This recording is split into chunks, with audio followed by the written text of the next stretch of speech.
Hello everybody, and welcome back to another episode of Something Dark. Please excuse my absence last week. I know we were missing an episode. I was doing a little bit of research for some longer episodes I have planned, and unfortunately I didn't have the time to record. But anyways, I'm back this week with a new case, and I'm just going to jump right in.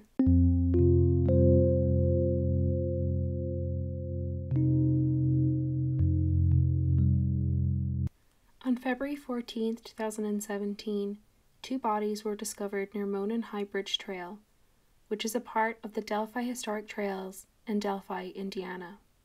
This was just one day after two young girls had disappeared from the same trail. The murders received a lot of media coverage because of a video and an audio recording of an individual believed to be the girls' killer were found on one of the victims' phones.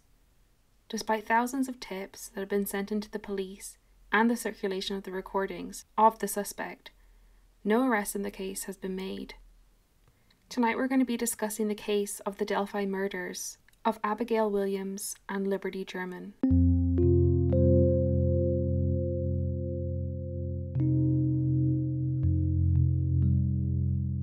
Abigail Williams, or Abby, who was 13 at the time, and Libby German, or Libby, who was 14 at the time, both lived in Delphi, Indiana, and were attending the local middle school. The two girls were best friends, and they had actually met in school. They both played the saxophone in the school band, and this was something that really bonded them. Both of the girls were super close with their families, but Libby was known to be the more outgoing one of the pair. Abby was a bit more shy and more reserved. It seemed the difference in their personalities really complemented each other and only made their friendship stronger. The night before the two girls disappeared, they spent the evening painting together at a sleepover, as they didn't have to go to school the next day.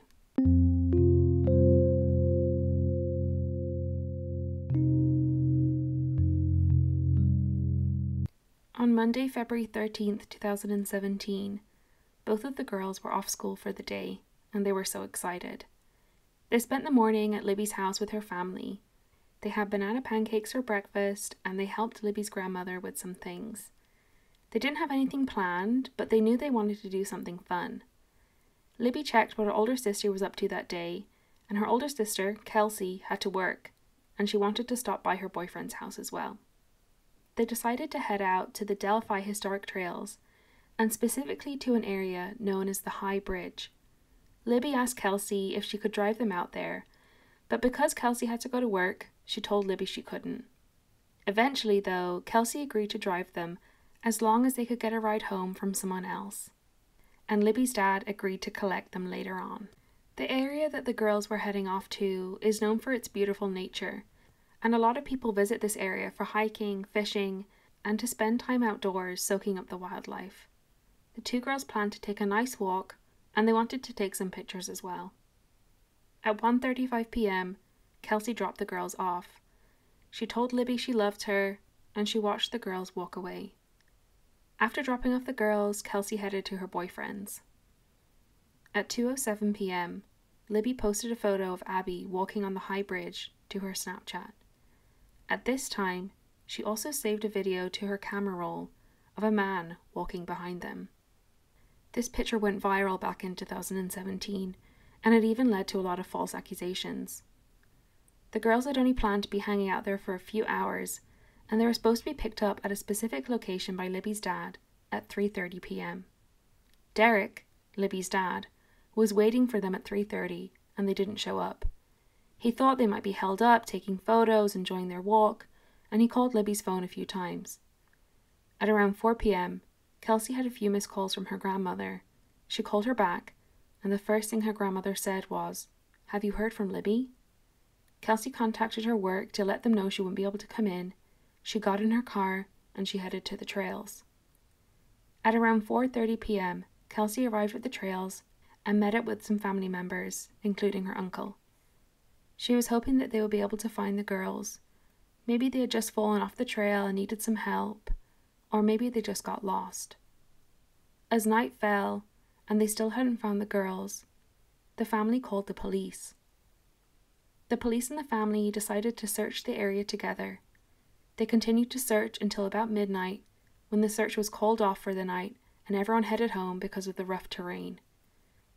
At this point, the police said they didn't suspect foul play. They believed the girls either got lost or had just decided to run away. The following day, search parties were formed out of family, friends, and members of the community. Word had gotten around about the missing girls, and everyone was quick to help. At 7 a.m., the search groups headed out. Drones and search dogs were called in. Police even had a dive team called in to search the creek located under the bridge. Police tried to track the girls' phones, but it appeared that the phones had been turned off. Tips began to come in, and one woman, who was on the bridge around the same time as the girls, claimed she didn't notice anything out of the ordinary. The following day, on February 14th, Abby's and Libby's bodies were found. They were found about a half-mile from the bridge, on the north bank of Deer Creek, and very close to the perimeter of a house. Multiple vigils were held for the girls, and counselling was offered to students at the middle school. Autopsies revealed that the girls were murdered. However, the autopsy report is sealed, and we do not have any further information on the cause of death for either girl.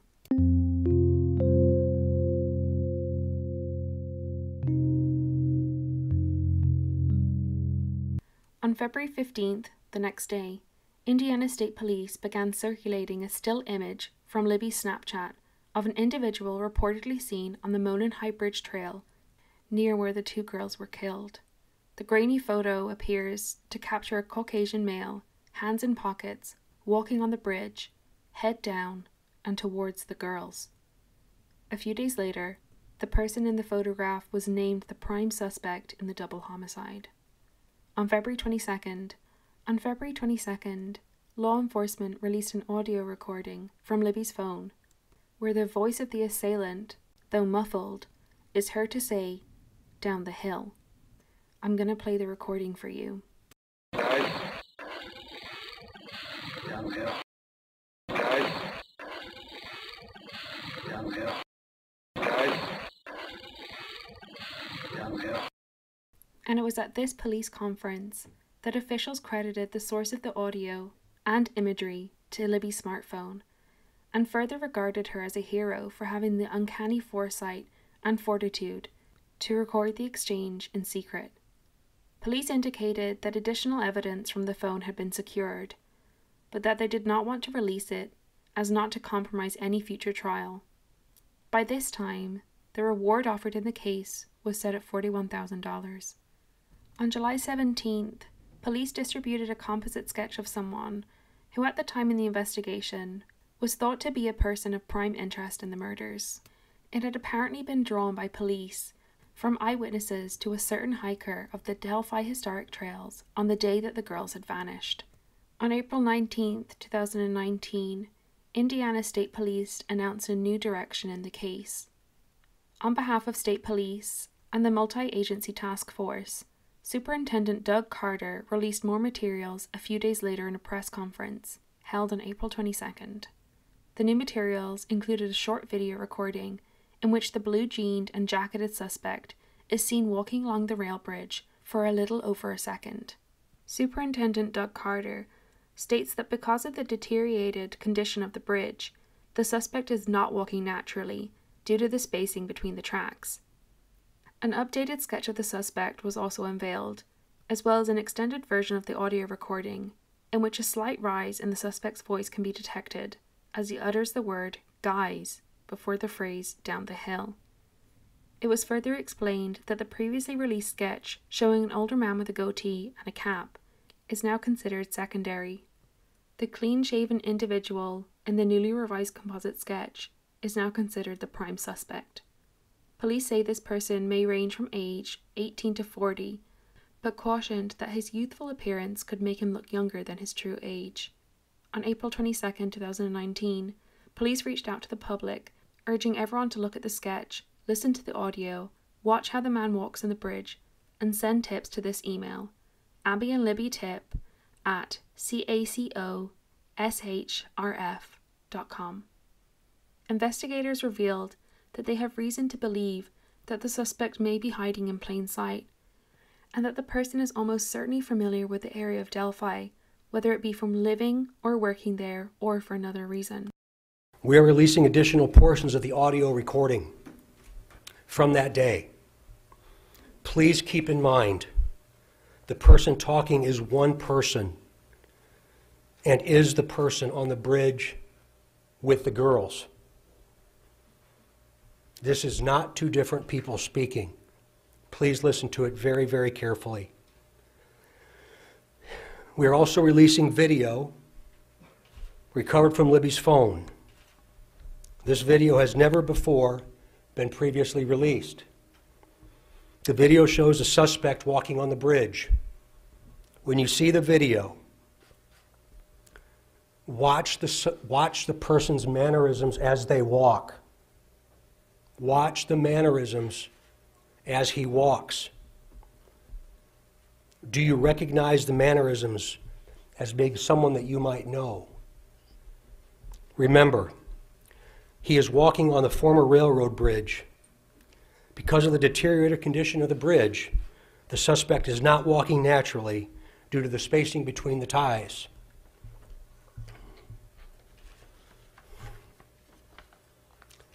During the course of this investigation, we have concluded the first sketch released will become secondary as of today.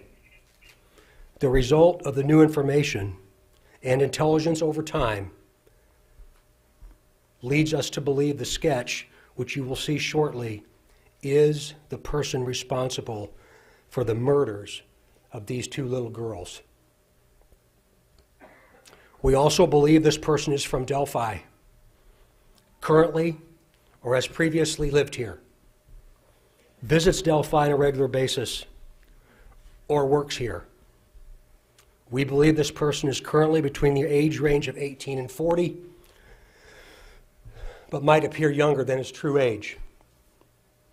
Directly to the killer, who may be in this room. We believe you are hiding in plain sight. For more than 2 years, you never thought we would shift gears to a different investigative strategy, but we have. We likely have interviewed you or someone close to you. We know that this is about power to you, and you want to know what we know. And one day, you will. A question to you.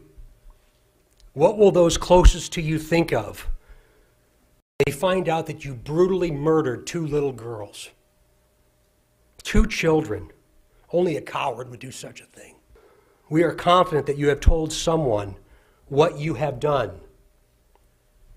Or at the very least, they know, because of how different you are since the murders.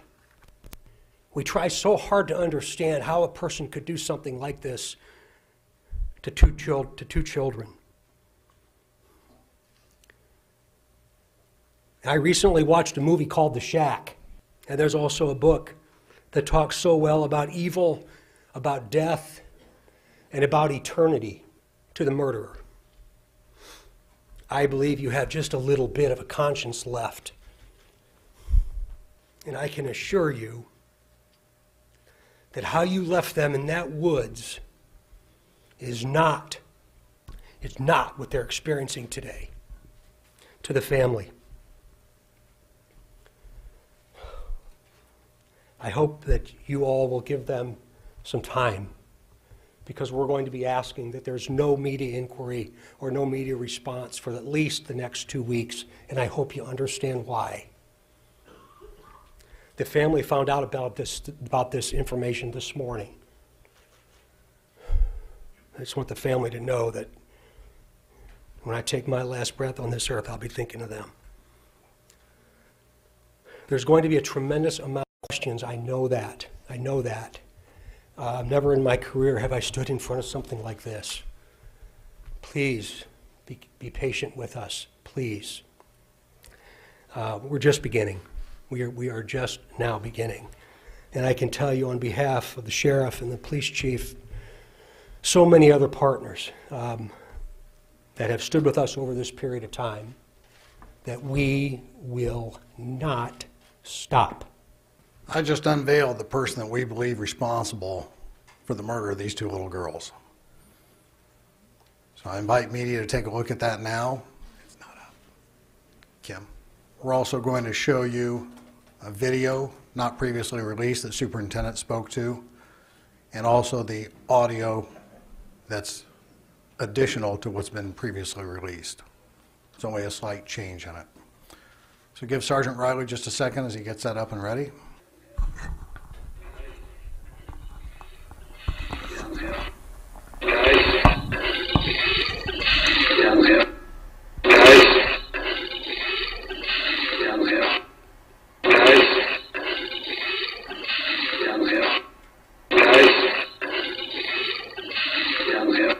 Stand by for the video, please.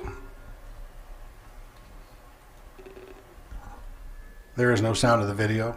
As Superintendent Carter mentioned, he is on the railway bridge. You have to take different steps to get to it. This information later this afternoon will be on the State Police website. For the community that's here, we have 100 copies of the news release. If you put in that URL, you'll be able to get to that site to play it. And we also have that same release for you in the media. And the rest of the state will get that release in about 15 minutes. So we appreciate those of you that came here. This concludes our announcement. Thank you for your time, patience, and courtesy. During this press conference, an additional plea was made for help in identifying the driver of a vehicle left abandoned off the Hosier-Heartland Highway in Delphi at the former Child Services office between noon and 5 p.m. on the day of the murders.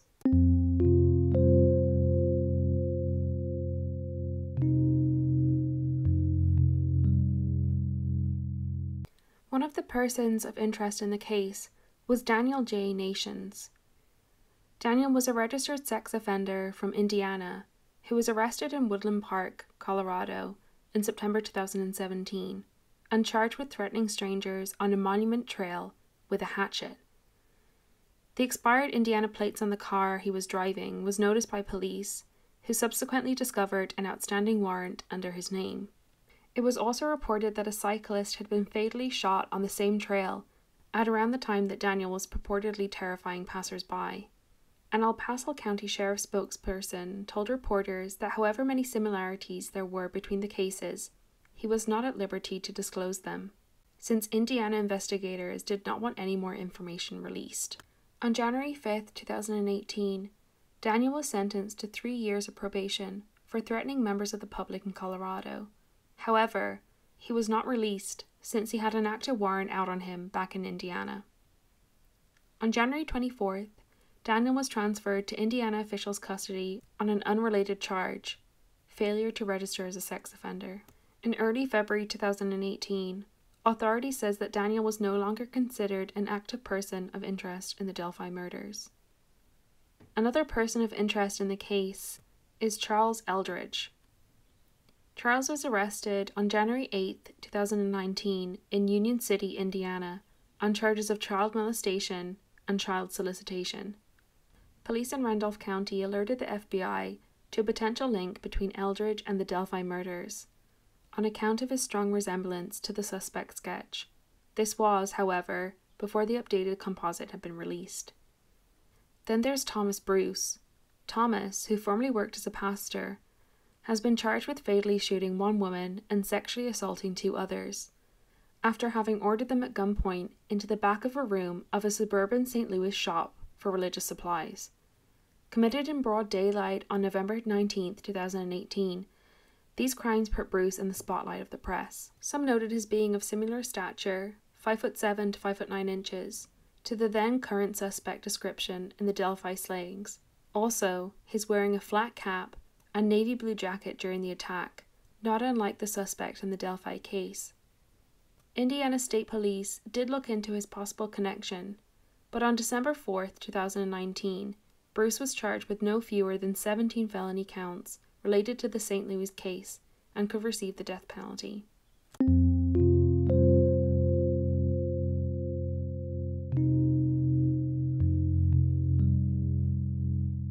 In response to a request from Libby's mother, countless homeowners across central Indiana have had orange lights installed on their front porches, both to commemorate the girls as well as to indicate that the murderer remains at large. In August 2017, the families announced their plans to build a sports complex for Delphi in memory of the girls. A non-profit organization, L&A Park Foundation, was formed to celebrate and commemorate the lives of Libby German and Abby Williams by creating a place for the appreciation of nature, art, play, and sports for generations to come. A site was procured a mile north of Delphi, and in the years following the girls' deaths, continued progress has been made in the development of Abby and Libby Memorial Park. In 2020, the L&A Park Foundation was named a recipient of the NBA All-Star 2021 Legacy Grant.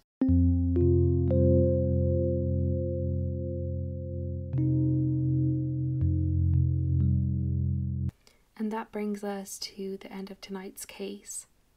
So unfortunately, this case remains unsolved. However, I am hopeful that in the future, the police will figure out who murdered Abby and Libby.